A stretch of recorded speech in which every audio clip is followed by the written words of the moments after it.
The Lessons of History, by Will and Ariel Durant. Introduction.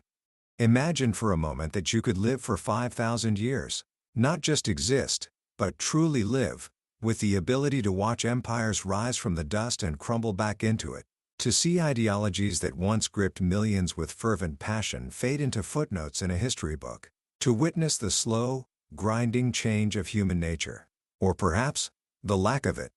What would you learn? If you stood on that mountaintop of time and looked down at the long, chaotic, beautiful, and brutal story of humanity, what patterns would you see?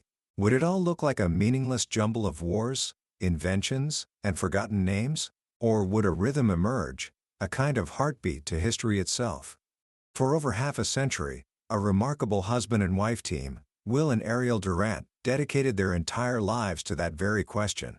They embarked on one of the most ambitious intellectual projects ever undertaken, to write a complete history of human civilization. The result was a colossal 11-volume series called The Story of Civilization, thousands upon thousands of pages chronicling everything from the ancient East to the age of Napoleon. They were awarded the Pulitzer Prize for their work, not just for its incredible scope, but for its profound humanity. But after finishing this monumental task, they faced one last challenge. They asked themselves, what did it all mean? What are the essential lessons that echo through time? So they sat down and distilled their life's work into a single, slender volume of just over 100 pages, a book called The Lessons of History. This book isn't a collection of dates and names. It's a treasure map. It reveals the hidden forces that shape our world, the deep currents that run beneath the surface of our daily lives. By the end of our journey today, you will look at the news, at the conflicts between nations, at the debates in our own society, and even at your own life, not as a chaotic series of random events, but as part of a predictable, repeating rhythm. You will understand the invisible rules that govern civilization, and you will be equipped with a perspective that is both humbling and incredibly empowering. This is more than a book summary. It's an initiation into a deeper understanding of the human story. Book summary. To begin to understand the lessons of history, the Durants first ask us to zoom out, way out. So far out that our planet becomes a tiny, fragile marble floating in the silent, unforgiving expanse of the cosmos. Our entire human story, with all its sound and fury, is just a brief spot in space, a fleeting moment in astronomic time. The first lesson of history, they tell us, is modesty. We are guests on this planet, and the planet itself is subject to forces far beyond our control. Geology is the stage upon which our drama unfolds. Rivers like the Nile and the Euphrates give birth to civilizations, while deserts and jungles can swallow them whole. Geography is the matrix of history, its nourishing mother and its disciplining home. But if the Earth is the stage, what are the rules of the play? The Durants argue that the most fundamental laws of history are not written by presidents or kings, but by biology. History is just a fragment of biology. The life of a human being is a small part of the life of all organisms on this planet. And the laws of biology are simple, and they are brutal. The first biological lesson of history is that life is competition. We may like to think of ourselves as evolved and sophisticated, but at our core, we are driven by the same impulses that have governed life for millions of years. Competition isn't just the life of trade, it is the trade of life. It's peaceful when there's enough to go around, and it becomes violent when the mouths outrun the food. The Durants write, civilized men consume one another by due process of law. Even our cooperation is a tool for competition. We form groups, families, communities, nations, to strengthen ourselves in the competition against other groups. Our nations, they say, are just ourselves multiplied. They have our acquisitiveness, our pugnacity, and our pride, but on an elephantine scale. War is simply a nation's way of eating. The second biological lesson is that life is selection. Nature, the authors remind us with a wry smile, has not read the American Declaration of Independence. It doesn't believe that all men are created equal. In fact, it loves difference, because difference is the raw material for natural selection. We are all born unfree and unequal, subject to our genetics and the environment we are born into. Some are born with stronger bodies, quicker minds, or more resilient characters. This inequality isn't a flaw in the system, it's the system itself. And civilization, with its complexity, actually magnifies this natural inequality. The strong get stronger, and the weak become relatively weaker. The Durants deliver a stark truth. Freedom and equality are sworn enemies. When one prevails, the other dies. If you leave people free, their natural inequalities will multiply. If you want to enforce equality, you must sacrifice freedom. This is the fundamental tension that runs through all of history's political and economic debates. Utopias of equality, they conclude, are biologically doomed. The best we can hope for is an approximation of equality and justice and opportunity. The third biological lesson is perhaps the most sobering of all. Life must breed. Nature has a passion for quantity as a prerequisite for selecting quality. She loves large litters. She is more interested in the survival of the species than in the comfort of the individual. And this leads to a recurring pattern in history. A nation with a low birth rate will periodically be challenged, and often overtaken, by a more fertile group. They point to ancient Rome, where the upper classes practiced family limitation while immigrant stocks from the north and east replenished the population, changing the very ethnic and cultural makeup of the empire. They suggest, with an almost prophetic foresight, that the same dynamic is at play in the modern world. The birth rate, like war, can determine the fate of theologies and empires. As they put it, there is no humorist like history.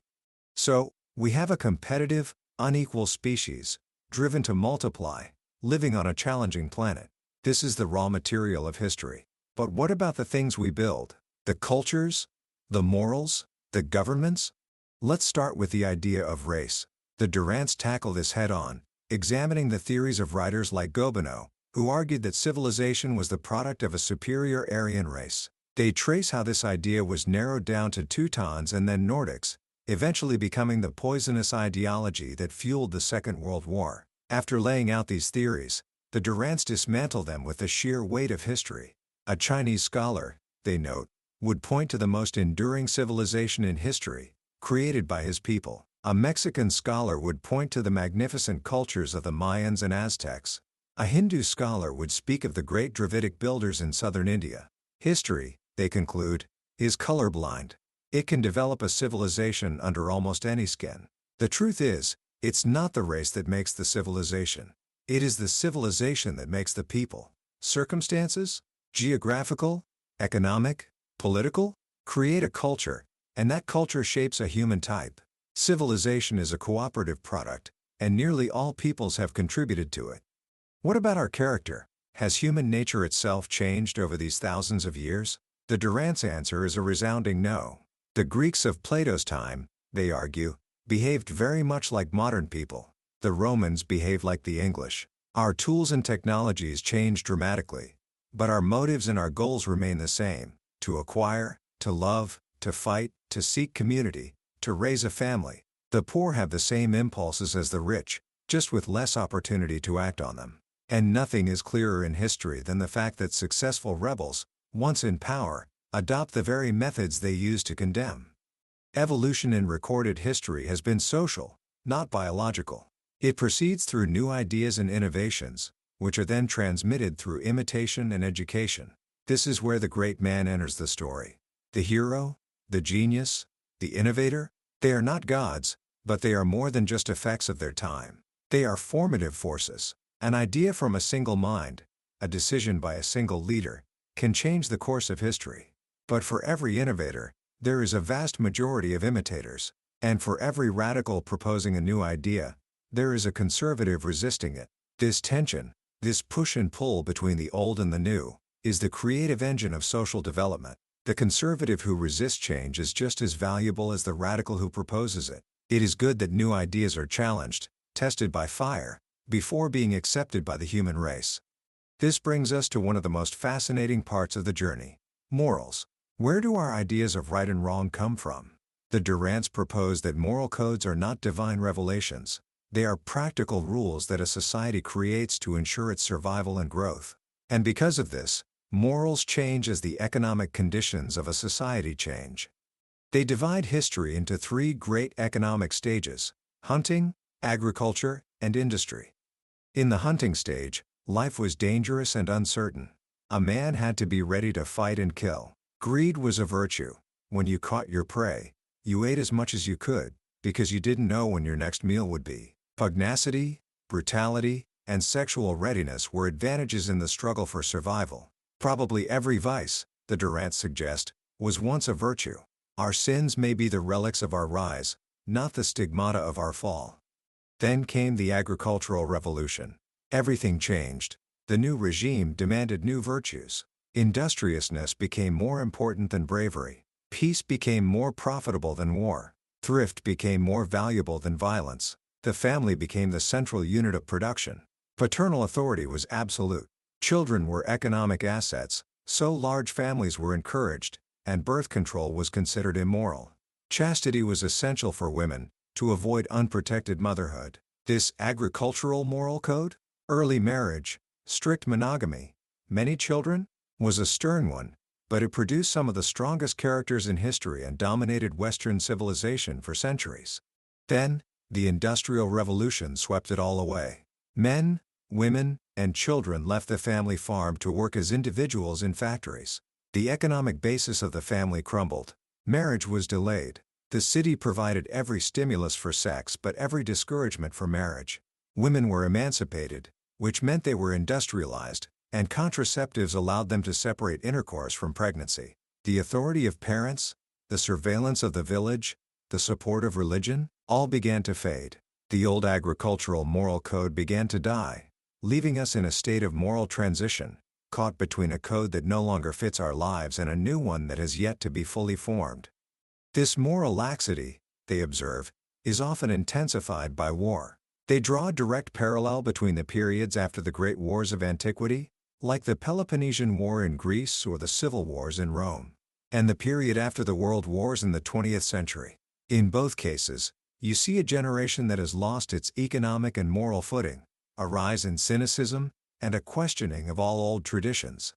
But here, history offers some consolation. Sin has flourished in every age. Every generation thinks it's the most wicked in history, but a look at the past shows that this is rarely true. The historian, they remind us, records the exceptional. War, crime, and scandal are interesting because they are a deviation from the norm. Behind the red facade of history were millions of orderly homes, devoted marriages, and quiet acts of kindness. Who will dare, they ask, to write a history of human goodness? So, what about the great pillar of morality, religion? The skeptical historian, they admit, develops a humble respect for religion, because it appears to be indispensable in every land and every age. It offers comfort to the suffering, discipline to the young, and meaning to the lowly. Napoleon famously said it keeps the poor from murdering the rich. Since life is inherently unequal, some supernatural hope may be the only alternative to despair. Heaven and utopia, they write, are buckets in a well. When one goes down, the other goes up. When religion declines, radical ideologies often rise to take its place. Religion began, they surmise, not with morality but with fear, fear of the hidden forces of nature. Only later did priests align these fears with a local moral code, telling the people that the laws were dictated by the gods. This alliance between priests and rulers was one of the most stable partnerships in history. Of course, the Church has been manned by fallible men. It has stooped to fraud, promoted pious legends, and disgraced itself with the Inquisition. But it also labored to reduce slavery, to soften the brutality of law, and to vastly expand charity. For centuries, it served as a moral superstate, holding the kings of Europe to a single moral law. That dream broke under the rise of nationalism, skepticism, and science. The decline of religious belief in the West began slowly with Copernicus, who displaced humanity from the center of the universe, and accelerated through the Enlightenment and the Industrial Revolution. The mechanization of life suggested a godless world machine. The moral sense of humanity also evolved, making it difficult for educated people to accept the vengeful God of traditional theology. In a very real sense, the ethics of Christ destroyed the God of the Old Testament. So, can a society maintain a moral life without the aid of religion? History's answer is not encouraging. There is no significant example of a society successfully doing so before our own time. A few modern states have tried, but often, a new secular faith, like communism or patriotism, rushes in to fill the void, becoming the new opium of the people. The Durants leave us with a provocative thought. As long as there is poverty, there will be gods. Religion has many lives and a habit of resurrection. Periods of skepticism and paganism are often followed by a reaction, a religious revival, as moral disorder generates a longing for belief and discipline. Now we arrive at the engine that drives so much of this change: economics. Karl Marx argued that history is simply economics in action. Political forms, religious institutions, and cultural creations are all rooted in economic realities. The Durants agree this is a powerful lens. The money of Greek allies built the Parthenon. The banking house of the Medici financed the Florentine Renaissance. The French Revolution happened not because of Voltaire's wit, but because the middle class had gained economic power and wanted political power to match. The authors trace the flow of power from the man who works the soil, to the warrior who protects him, to the banker who finances them both. The men who can manage men, they quote, manage the men who can manage only things, and the men who can manage money, manage all.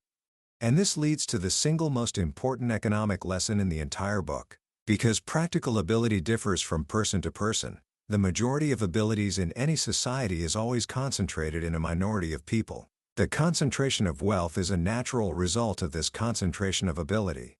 It is something that happens in every society and every age. Despotism can slow it down. Democracy, by allowing the most liberty, accelerates it. In a progressive society, this concentration of wealth can reach a critical point, where the strength of the poor masses rivals the strength of the rich few. This unstable equilibrium is a recurring crisis in history. And history has met this crisis in two ways: by legislation that peacefully redistributes wealth, or by revolution that violently distributes poverty. They give us two powerful examples from antiquity. In Athens, around 594 BC, the gap between rich and poor had become so extreme that the city was on the brink of civil war.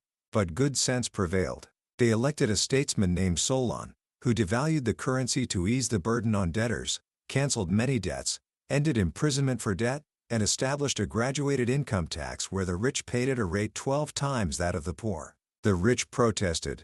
The radicals complained he didn't go far enough, but his peaceful reforms saved Athens from revolution. The Roman Senate, on the other hand, chose a different path. When the Gracchus brothers proposed similar land reforms to help the poor, the Senate had them killed. The result was 100 years of brutal class and civil war that ultimately destroyed the Roman Republic. The lesson is clear. The concentration of wealth is a natural and inevitable process, and it is periodically alleviated by either violent or peaceful redistribution. All of economic history, they conclude, is the slow heartbeat of the social organism.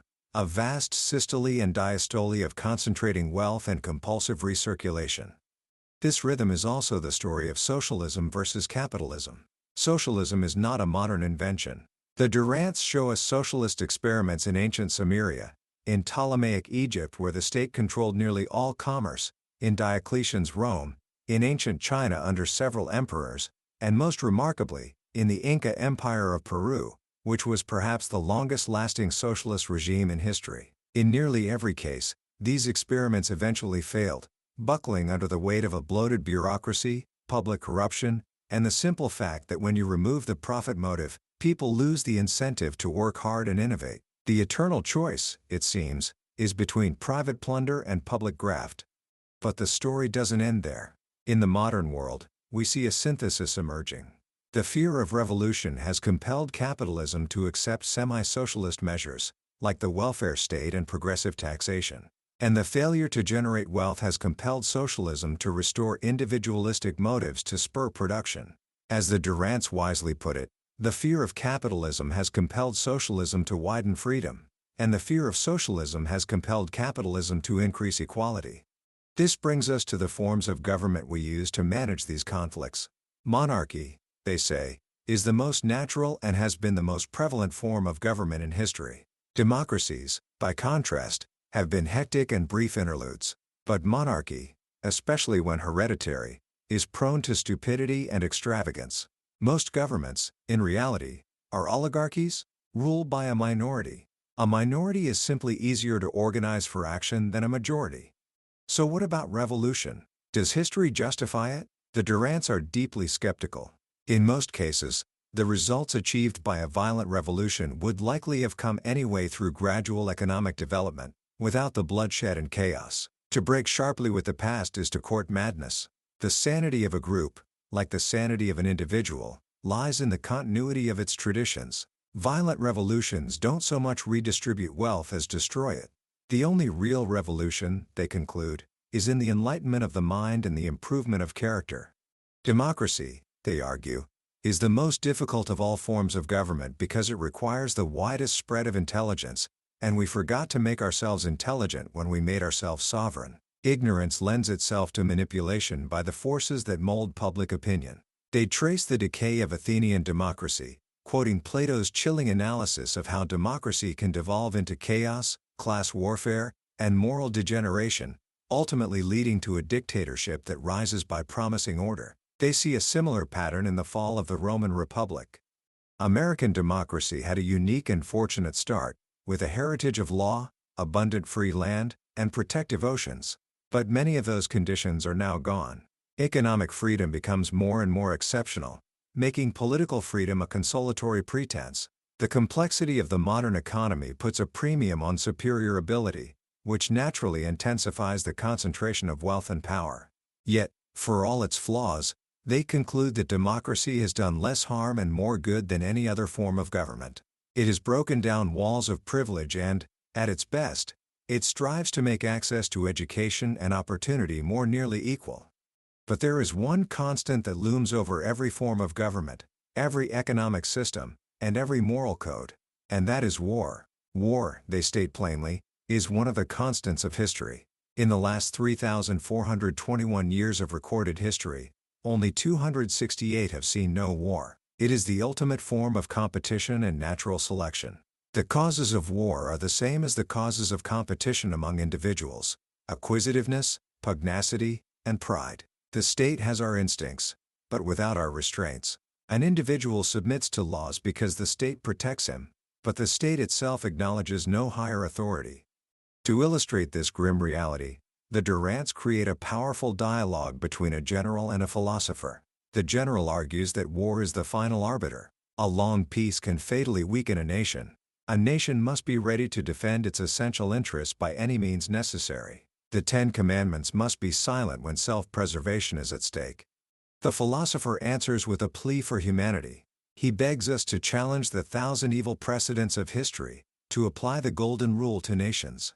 He imagines a leader who would reach out to an adversary and say, "We are willing to try a new approach. Let us defy history and extend courtesy and civilization to the relations between states. If we lose in this gamble, the results could not be worse than what we expect from continuing our traditional policies. If we succeed, we shall merit a place in the grateful memory of mankind." The general just smiles. He says the philosopher has forgotten all the lessons of history. Some conflicts are too fundamental to be resolved by negotiation. A world order will come not by agreement, but by a victory so decisive that one power can enforce international law, as Rome once did. Then he delivers a final, chilling thought. States will only unite in cooperation when they are attacked by a common enemy from without.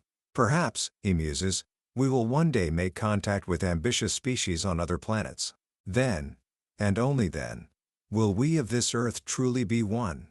So we are left with this grand, cyclical panorama of civilizations rising and falling, of morals and religions decaying and being reborn, of wealth concentrating and dispersing, of peace giving way to war. What causes a civilization to grow, and what causes it to decay? Growth comes from meeting a challenge. An external threat, a difficult environment, or an internal tension can stimulate a people to creativity and strength. Decay, however, is not some mystic fatality. It is simply the failure of a civilization's leaders to meet the challenges of change. The challenges can be anything. The soil gets exhausted, trade routes shift, taxes become oppressive, the gap between rich and poor erupts into class war. As education spreads, old theologies lose their grip, and the moral code, stripped of its supernatural authority, begins to weaken. An unmoored generation gives itself over to luxury and corruption. At the end of the process, a decisive defeat in war or an invasion by a more vigorous people can deliver the final blow. Is this a depressing picture? Not quite, say the Durants, because civilizations don't truly die. Greek civilization is not dead. Its frame is gone, but it survives in the memory of the race, in every library and college. Homer, Plato, and Aristotle are more widely read now than they were in their own time. This selective survival of creative minds is the most real and beneficent of all immortalities. Nations die, but civilization migrates. Rome inherited from Greece, Western Europe inherited from Rome, and America inherited from Europe. Civilizations are the generations of the racial soul. This brings us to the final, ultimate question. Is progress real? If we look at human nature, it seems not to have changed. If we look at science, it is neutral. It will kill for us as readily as it will heal. Our comforts and conveniences may have weakened our moral fiber. We have more speed but more stress. We have more news but less peace. Have we really outgrown intolerance, or just transferred it from religion to race or ideology? History is so rich, you can find evidence for any conclusion you want. But the Durants propose a specific definition. Progress is the increasing control of the environment by life. By this measure, progress is real, even if it is not continuous or universal. We have largely eliminated famine in the developed world. We have tripled our longevity. We have spread education and opportunity beyond any precedent in history. We should not compare our average art or literature with the winnowed best of all the past. The real question is whether the average person has increased his ability to control the conditions of his life. And compared to the disease, superstition, and violence of primitive life, the answer is yes. But the greatest measure of progress is the heritage that we are born into. Civilization is not inherited. It has to be learned and earned by each generation anew. If the transmission should be interrupted for 1 century, we would be savages again. Therefore, our finest achievement is our effort to transmit this heritage through education. The heritage we can now transmit is richer than ever before. It is richer than Pericles, because it includes all the Greek genius that followed him. It is richer than Leonardo's, because it includes the entire Renaissance. It is richer than Voltaire's, for it embraces the whole Enlightenment. Progress is real not because we are born better or wiser than our ancestors, but because we are born to a richer heritage, on a higher level of that pedestal which the accumulation of knowledge and art has raised over the centuries. History is the creation and recording of that heritage. Progress is its increasing preservation, transmission, and use. For those who study history, the Durants conclude, the past ceases to be a depressing chamber of horrors. It becomes a celestial city, a spacious country of the mind, where 1,000 saints, statesmen, scientists, poets, artists, and philosophers still live and speak, teach and sing. The historian will not mourn because he can see no meaning in existence except that which we ourselves put into it. Let it be our pride that we can give our lives meaning. A fortunate person will, before he dies, gather up as much of his civilized heritage as he can and transmit it to his children. And to his final breath, he will be grateful for this inexhaustible legacy, knowing that it is our nourishing mother and our lasting life. Commentary. There are very few books that can fundamentally change the way you see the world. The Lessons of History is one of them. Its power doesn't come from giving you new facts, but from giving you a new frame. In a world that feels increasingly chaotic, where every day brings a new crisis that feels unprecedented, this book is like climbing to the top of a very high mountain. Suddenly, the tangled paths below form a coherent landscape. You see the patterns, the recurring cycles, the deep rhythms that have been playing out for thousands of years. The most profound lesson for me, and I think for anyone living in our turbulent times, is the idea of the great systole and diastole of wealth. The understanding that the concentration of wealth is a natural, recurring phenomenon, not necessarily a product of malice, but of the natural inequality of human abilities, and that it is always followed by a period of redistribution, either peaceful or violent. This single idea reframes almost every political and economic debate we have today. It removes some of the anger and panic and replaces it with a sense of perspective. We are not the first society to grapple with this. We are simply playing our part in a very old drama. The question for us is whether we will be a Solon or a Rome. The book also serves as a powerful antidote to two opposing but equally unhelpful beliefs: the naive belief that humanity is always getting better and better, and the cynical belief that everything is getting worse and we're doomed. The Durants show us that both are wrong. Progress is not a straight, upward line, but a jagged one, full of regressions and detours. And decay is not the end, but a transition, a shedding of an old skin so that civilization can be reborn in a new form. So, how can we apply this monumental wisdom to our own lives? It can feel overwhelming, but I think it comes down to two simple practices. First, cultivate the habit of historical perspective. The next time you read a news headline about political polarization, class conflict, or moral decay, consciously pause and ask yourself, where have I seen this pattern before in history? Just asking the question shifts your mindset from one of anxiety to one of curiosity. It allows you to engage with the world with more wisdom and less fear. Second, recognize that you are an active participant in the story of progress. The Durants' most beautiful and hopeful conclusion is that progress is the transmission of our civilized heritage. You don't have to be a great inventor or a world leader to be a part of this. Take one element of our heritage that you love, be it a scientific idea, a piece of music, a work of art, a philosophical concept, or even just a simple moral lesson, and make a conscious effort to understand it deeply and share it with someone else, especially someone younger. When you do that, you are not just consuming culture, you are transmitting civilization. You are being a good ancestor. That was the book summary of The Lessons of History by Will and Ariel Durant. We've explored the grand themes today, but I'll be honest with you. A summary can only ever be a map. The real treasure is found when you walk the territory yourself. The true magic of this book happens in the quiet moments of reading, when a particular sentence or a timeless story resonates with you in a way you didn't expect. This summary is designed to help you decide if this journey is one you want to take. If anything we've talked about today has sparked your curiosity, I urge you to grab a copy. Reading it isn't just about learning. It's an experience that can genuinely change the way you see your world and your place within the grand, unfolding story of humanity. A link to the book is in the description. Also, if you found this summary valuable and it gave you a new perspective, please show your support by hitting that like button and subscribing to the Billionaire's Bookshelf. That way, you won't miss our next journey into another book that has the power to shape our lives. Let's keep learning and growing together.